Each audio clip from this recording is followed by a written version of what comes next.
Have you ever felt like you are working as hard as you can, but nothing is changing? You are putting in the hours, trying your best, but it feels like your life is a garden where nothing will grow. In spirituality, we call this the dry soil phase. Today, we will look at why your inner soil, your mind, and energy might have stopped yielding. We will explore how negativity and the false self act like salt in your garden, killing your dreams before they can even sprout. Most importantly, we will learn how to clean that soil so you can return to the flow of oneness, where growth happens naturally and without struggle. Let's begin the journey of cleaning our inner ground. To understand why your life feels stuck, you have to look at the quality of your energy. Imagine that your mind is a patch of earth. If the soil is full of salt or toxins, even the best seeds will not grow. In the human experience, the salt in our soil is the ego. When we live from the false self, we are living in a state of separation. We believe that we are alone, that we have to fight everyone else to get what we want, and that there isn't enough to go around.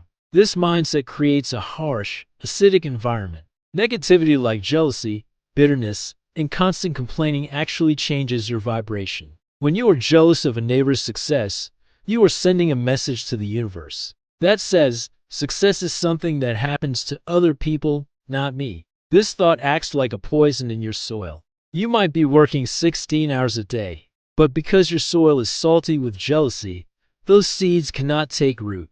This is why some people seem to work very little and achieve a lot, while others work very hard and achieve nothing. The difference is not the work, it is the soil. The ego also makes us focus on getting instead of being. When we are desperate to get a promotion, a partner, or money, that desperation is a form of negativity. Desperation carries the energy of lack, the feeling that something is missing. If your soil is made of lack, it can only grow more lack. This is the law of energy. You cannot grow a tree of abundance in a garden of scarcity. To fix this, you have to stop looking at the seeds and start looking at the dirt. Mind cleaning is the process of removing the salt. It means catching those negative thoughts about yourself and others and realizing they are not the truth. The truth is that you are part of a vast, rich universe that wants to support you. But as long as you keep your soil salty with ego-driven fears, the universe cannot reach you. Cleaning the soil means letting go of the need to compete and believing in shared abundance. When the salt is gone, the ground becomes soft again. Plants need water to live, and in spirituality, oneness is the water. Water connects the roots to nutrients. It flows, refreshes, and brings life. However, when we believe the lie that we are separate, we create a spiritual drought. We cut ourselves off from the source of life. This happens when we hold onto grudges, judge people, or live only for ourselves. Think about a river. If a small pool gets separated, it stops moving. Very soon, that water becomes stagnant, smelly, and full of bacteria. It can no longer support life. This is what happens to your inner soil when you stop practicing oneness. Your energy becomes stagnant. You feel tired, bored, and uninspired. You might feel like your life has no juice left in it. This is a sign you have closed the pipes that connect you to the Great Spirit. Negativity is like a dam built across your river. Every time you judge someone, you add a stone to that dam. Every time you refuse to forgive, you add another stone. Eventually, the water stops reaching your garden. You can try to fake growth by buying things or pretending to be happy. But inside, the ground is cracking because it is thirsty for the truth of connection. The soil stops yielding because it has no spiritual moisture to turn the seeds into plants.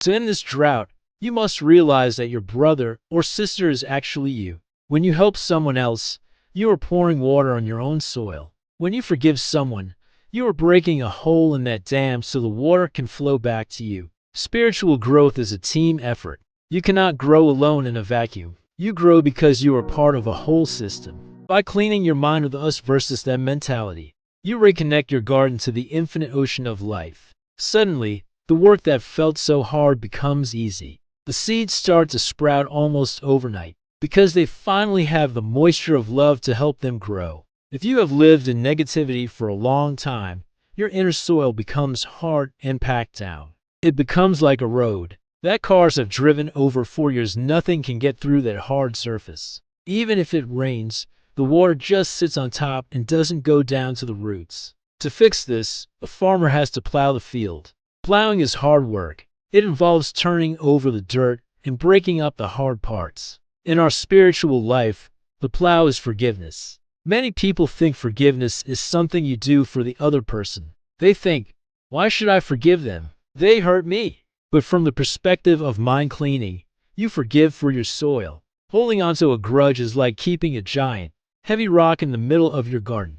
You can't plant anything where that rock is sitting. The rock of unforgiveness keeps your heart hard, and your energy stuck in the past. As long as you are focused on what someone did to you 5 years ago, you are not living in the now, and nothing new can grow in your life. Plowing your mind means looking at all the places where you are being hard. Where are you being stubborn?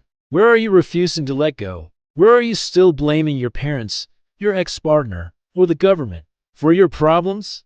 Blame is the hardest type of soil there is. When you blame, you are giving away your power. You are saying, my soil cannot grow anything because of them. When you choose to forgive, you take your power back. You pick up the plow and break through that hardness. It might be painful at first. Looking at your own mistakes and the mistakes of others with compassion can feel uncomfortable. But as you plow through the layers of the ego, the soil becomes soft and airy again.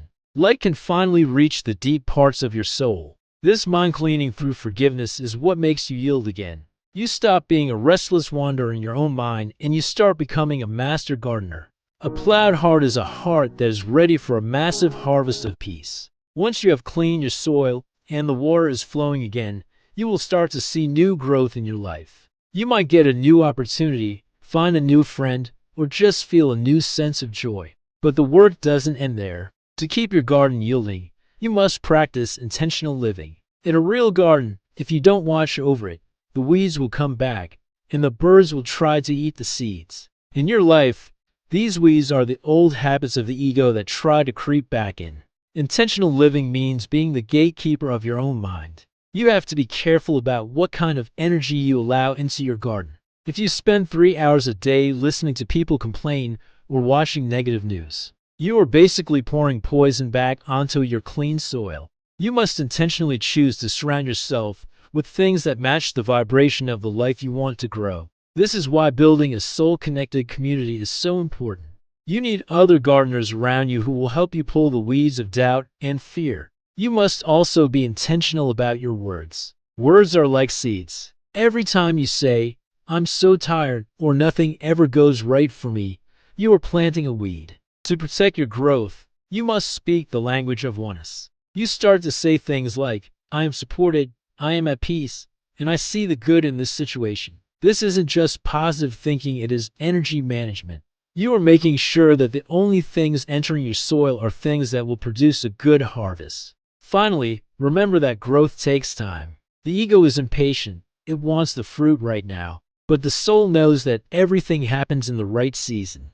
Intentional living means trusting the process. You keep cleaning the mind, you keep pouring the water of love, and you keep pulling the weeds of negativity. If you do this, your soil will never stop yielding. You will move from a life of struggle to a life of grace. You will realize that the whole universe is your garden, and you are never alone in the work. Thank you for joining me today. If your life feels like dry soil right now, don't give up. The water of oneness is always available to you. Just start by cleaning one small corner of your mind today. Forgive one person, stop one complaint, or give one act of kindness. Your soil is waiting to bring you a beautiful harvest. You were born to grow, not to struggle. Let's keep cleaning our minds and walking each other home. We are all one. See you in the next video. If this helped you understand why you've been feeling stuck, please subscribe and join our village. Share this with someone who is working hard but needs a spiritual boost. Let's heal the soil together.